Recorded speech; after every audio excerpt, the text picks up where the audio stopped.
നമസ്കാരം. സഹകാര്യം ന്യൂസ് പ്രോഗ്രാമിലേക്ക് സ്വാഗതം.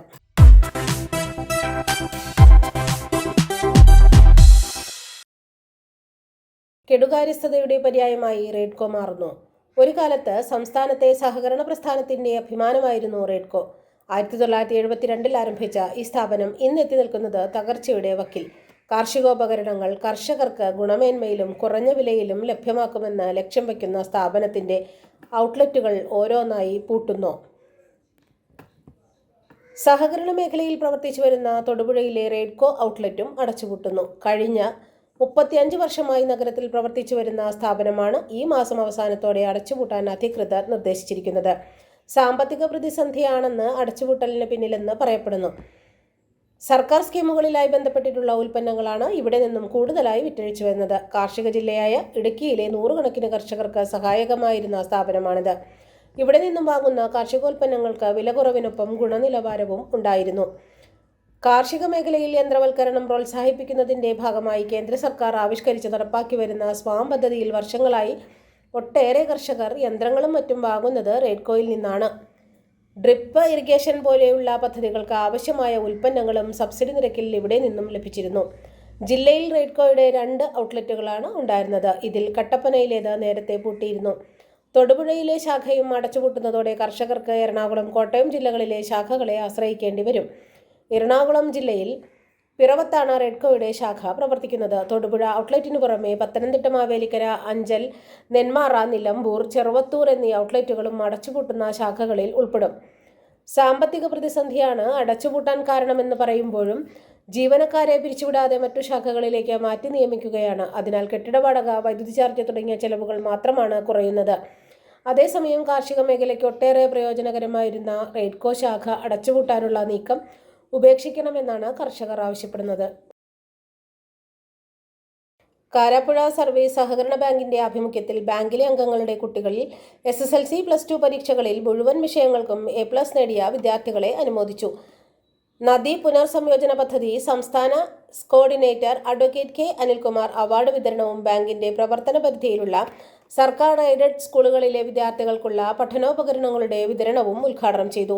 ബാങ്ക് പ്രസിഡന്റ് MN മുരളീധരൻ അധ്യക്ഷനായി. Vice president MK Ramesh, secretary NK Anilkumar, DCH board അംഗം MK പ്രഭാകരൻ, KCUB ബോർഡ് അംഗം CN Sathyaneshan, B. Sasikumar, assistant registrar KP Unnikrishnan Nair, R. Abhilash, PS Sachidananda Naik, board അംഗങ്ങളായ A. Raghuvaran, John Jacob, Priya Thomas, Gracy Chacko, CS Padmaja, KC Subramanian, Anoop Mehaboob, B. Ramachandran എന്നിവർ സംസാരിച്ചു.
ആലപ്പുഴയുടെ ജനകീയ ബാങ്ക്.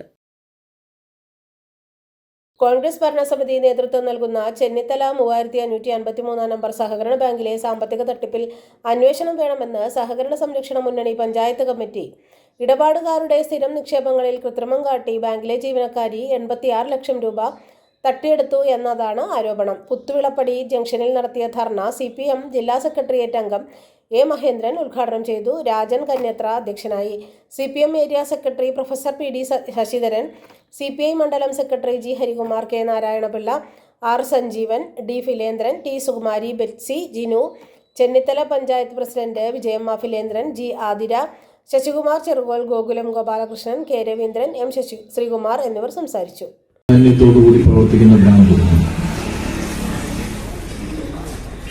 ഈ ബാങ്കിനെതിരായി ഒരാക്ഷേപങ്ങളോ ആരോപണങ്ങളോ ഒന്നും തന്നെ കഴിഞ്ഞ നാളുകളിൽ ഉയർന്നു വന്നിട്ടില്ല. കേരളത്തിൽ സഹകാരികളുടെ വിശ്വാസം ആർജിച്ച് പ്രവർത്തിക്കുന്ന ഒരു ബാങ്കാണ് എന്ന് പൊതുവെ അഭിപ്രായമുള്ള സ്ഥാപനം കൂടിയാണ്.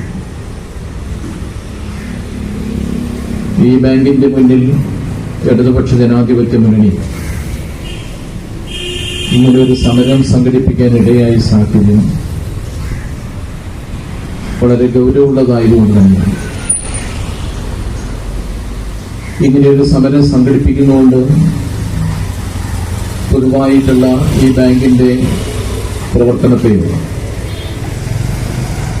ബാങ്കിന്റെ ഭാവി പ്രവർത്തനത്തിനും ബാധിക്കുമെന്നുള്ള വിശ്വാസം ഞങ്ങൾക്കില്ല. കേരളത്തിലെ സഹകരണ പ്രസ്ഥാനങ്ങൾക്ക് അതിൻ്റെതായിട്ടുള്ള പ്രാധാന്യം ഉണ്ടെന്നതാണ്. ഇന്ത്യൻ സ്വാതന്ത്ര്യ സമര കാലഘട്ടത്തിലാണ് സഹകരണ പ്രസ്ഥാനം ഇന്ത്യയിൽ പിറവിയുള്ളതാണ്. ചെറുകിട സംരംഭങ്ങൾ,